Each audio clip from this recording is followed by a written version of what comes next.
یہ لفظ آپ لے رہے ہیں مرزا صاحب سے؟ نہیں میں نے سنا لیکن میں نے پڑھا بات سن جی، پھر خود پڑھا نا میں سنا جی کسی کو حقارت سے بولنا، کسی کے بارے میں کسی کو حقیر سمجھنا، جی سر، اور خاص طور پر وہ لوگ جن کی ایک ہسٹری ہے ان کو اس طرح کہنا جو اس نے کر دیا باب تشیع کوئی نہیں، یہ بہت بڑی گمراہی ہے۔ معین الدین چشتی رحمۃ اللہ علیہ انڈیا میں پہلی ہستی ہیں جنہوں نے اسلام کو متعارف کروایا، ہزاروں لوگ ان کے ہاتھوں مسلمان ہوئے۔ میری اپنی نسل کا پہلا بندہ ان کے ہاتھ مسلمان ہوا، اس کو وہ کہہ رہا ہے چشتی دجال۔ حضرت تھانوی رحمہ اللہ تعالیٰ ایک بہت بڑی علمی شخصیت ہے، ان کو کہہ رہا ہے تھانوی دجال۔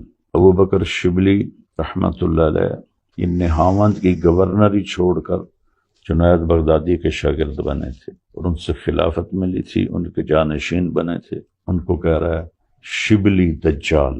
یہ زبان مت استعمال کیا کریں بابے، یہ سب اللہ کے نیک بندے تھے، لکھنے والے سے اونچ نیچ ہو سکتی ہے، لیکن ان لوگوں کی میں کوئی اس کی وکالت نہیں کر رہا، اس میں کوئی مگر موضوع چیز ہے تو ہے۔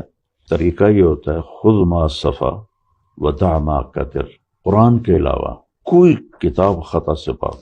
جی میں یہی کہہ رہا ہوں، چاہے وہ بخاری ہے چاہے وہ مسلم۔ ہاں لیکن سر آپ نے یہ پڑھی ہے نا فضائل اعمال؟ کیوں چیز پڑھی ہے، تو میں آپ کو آپ اس میں دوسری طرف لے جا رہا ہوں۔ جی وہ میں ایگری کرتا ہوں، وہ نہیں ہونا چاہیے۔ یہ ٹرم آپ کی بہت غلط ہے، یہ اس نے بابے اس نے گمراہی پھیلائی اور بہت بدتمیزی۔ دعوت دینے والا بدتمیز نہیں ہوتا، دعوت دینے والا بد اخلاق نہیں ہوتا۔ جس میں بد اخلاقی ہے، جس میں بدتمیزی ہے، دین کا داعی نہیں ہے، کسی اور چیز کا داعی۔